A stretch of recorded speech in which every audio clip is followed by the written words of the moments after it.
Welcome back to guys. स्वागत है आपका फिर से एक नए वीडियो में। गाइस, आपको पता है मैंने कुछ दिन पहले एक वीडियो बनाया था जहाँ पर आपको बताया था कि 8 अक्टूबर 2025 को थर्ड पीआरसी फाइनल हो गई है। ठीक है, अब थर्ड पीआरसी फाइनल हो गई है तो इसके बाद का क्या होगा वो भी मैंने ऑलरेडी एक वीडियो में बता दिया आपको। ठीक है, फिलहाल उस वीडियो पर बहुत सारे ऐसे कमेंट आए थे मेरे सब्सक्राइबर के कि भैया थर्ड पीआरसी तो फाइनल हो गई लेकिन पेंशनर्स का क्या, 2018 या फिर 2017 वाले पेंशनर्स का क्या, ऐसे करके मुझे बहुत सारे कमेंट आए थे जिसमें 2017 और 2018 वाले पेंशनर जो कि उस टाइम रिटायरमेंट ली थी जिन्होंने, उनके बाद उनकी सेवा में जो भी पेंशन मिल रही है उनको, ठीक है, जो भी उनको पेंशन मिल रही है सरकार की तरफ से, वो क्या आगे बढ़ेगी या फिर नहीं, कितना उसमें इंक्रीमेंट मिलेगा या फिर कितना फ़ायदा होगा थर्ड पीआरसी फाइनल होने के बाद।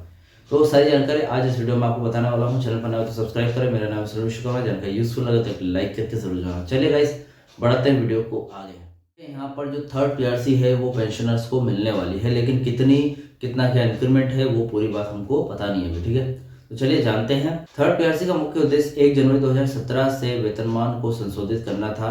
2018 में सेवानिवृत्त होने वाले कर्मचारियों के लिए इसका मतलब है कि उनकी पेंशन का आधार सेवानिवृत्ति से ठीक पहले का वेतन नए और उच्च वेतनमान के अनुसार तय किया गया है। ठीक है, अब देखिए कुछ पॉइंट के हिसाब से इसको समझेंगे। पहले आपको पॉइंट्स बताऊंगा और फिर उसको एग्जांपल सहित आपको उदाहरण बताऊंगा। ठीक है, पूरा एग्जांपल सहित उसका अर्थ बताऊंगा। संशोधित अंतिम मूल वेतन का निर्धारण यानी कि फिटमेंट बेनिफिट वह एक मुख्य कारक है जो आपके पुराने वेतन को नए वेतनमान में बदलता है, जैसे कि 8 पीआरसी में होता है वही यहाँ पर भी है। थर्ड पीआरसी ने एक सीपीएसईएस के अधिकारियों के लिए एक यूनिफॉर्म फिटमेंट बेनिफिट की सिफारिश की जो कि आमतौर पर 15% होता है। ठीक है, अब 15% जो फिटमेंट बेनिफिट का यहाँ पर सिफारिश की थी, लेकिन 5% मिला था। लेकिन देखिए उदाहरण मान लीजिए, एग्जांपल से समझते हैं इसको। मान लीजिए कि एक अधिकारी 31 दिसंबर 2016 को सेवानिवृत्त से ठीक पहले अपना पुराना वेतन आहरित कर रहा है। ठीक है, मतलब पुराना वेतन चल रहा है उसका। अब ऐसे में क्या है, आपको एक चार्ट आएगा उससे हम समझते हैं। देखिए यहाँ पर क्या बताया गया है, 31/12/2016 के हिसाब से आपका मूल वेतन यहाँ पर बताया गया है। ठीक है, मूल वेतन कितना था, पहले 50,000 रुपये था। अब जो आईडीए आपको उस टाइम मिल रहा था उसके हिसाब से 119.5% आपको आईडीए चल रहा था।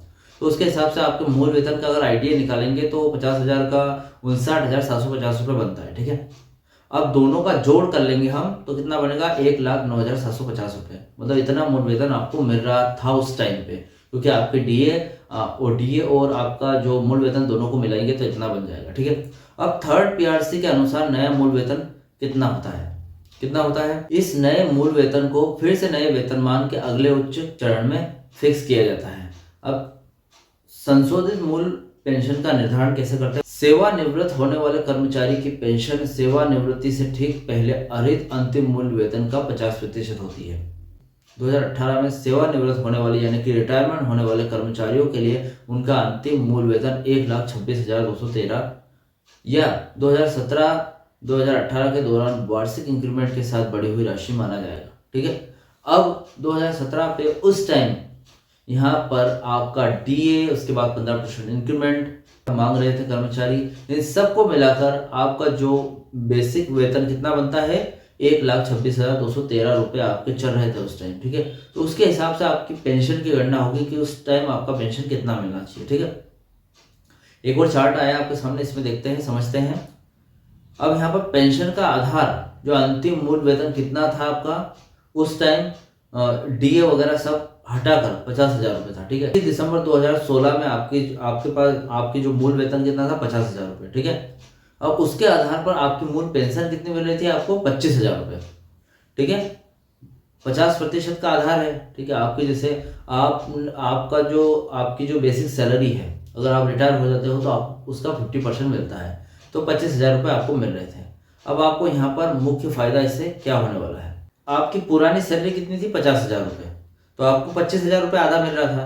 अब आपकी जो नई संशोधित सैलरी कितनी हुई है थर्ड पीआरसी लागू होने के बाद, 1,26,213 रुपये। ठीक है, तो उसका मूल पेंशन कितना मिलेगा आपको, 63,107 रुपये के समथिंग मिलेगा। मतलब बहुत 25,000 से सीधा 63,000 रुपये बढ़ गया, 107 रुपये यहाँ पर हो गया। ठीक है, अब यहाँ पर मुख्य फायदा देखिए।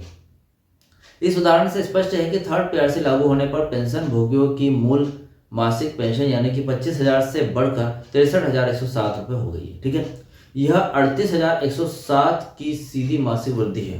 मतलब आपको 38,107 रुपये बढ़े हैं। अगर आपको 50,000 रुपये उस टाइम पे मिल रहे थे, थर्ड पीआरसी लागू होने के बाद आपकी जो सैलरी बढ़ गई, ठीक है, तो उसका उस टाइम पे आपको पेंशन 25,000 रुपये मिल रही थी, यानी कि 50,000 का आधा, तो आपको अब कितनी हो गई है, 38,107 रुपये बढ़कर 63,107 रुपये हो गई। मतलब 38,000 रुपये बढ़ गई आपकी वार्षिक वो जो पेंशन थी। इसके अलावा पेंशन भोगियों को 1 जनवरी 2017 से लेकर 2018 में सेवानिवृत्ति तक की बढ़ी हुई पेंशन का एरियर भी प्राप्त होगा। अब देखिए यहाँ पर 2017 से लेकर 2017 में यहाँ पर लागू हुई और 2018 में पेंशन स्टार्ट हो गई। ठीक है, मतलब जो 1 साल का गैप है इसका एरियर भी मिलेगा आपको। इस बढ़ी हुई मूल पेंशन पर उन्हें महंगाई भत्ता डीआर भी अधिक मिलेगी, जिससे उनकी कुल मासिक आय में और बढ़ोतरी होगी। अब ये जरा सोचिए कि 2017 में थर्ड पीआरसी लागू होनी थी, नहीं हुई, 2018 में होने की थी, फिर 2018 में होने की थी, फिर भी नहीं हुई, मतलब अभी 2025 तक अभी थर्ड पीआरसी लागू नहीं हुई। तो उस टाइम 1 साल के लिए आपका एरियर इतना मिल रहा था, तो अब 233.3% आपका आईडीए चल रहा है। तो इसके हिसाब से थर्ड पीआरसी अगर लागू हो गई तो आपको यहाँ पर कितनी पेंशन मिल सकती है, वो कैलकुलेशन आप कीजिए। फिलहाल पेंशनर्स को बहुत फायदा होने वाला है। यहाँ पर पूरी आपको जानकारी दे दी है कि पेंशनर्स को कितना फायदा होने वाला है आफ्टर थर्ड पीआरसी फाइनल। फिलहाल इस अपडेट से रिलेटेड कोई भी डाउट क्वेश्चन वगैरह हो तो कमेंट बॉक्स में कमेंट कर सकते हैं। वीडियो अच्छा लगा तो वीडियो को लाइक कमेंट शेयर जरूर करें। मिलते हैं गाइस नेक्स्ट वीडियो में। सी यू सून।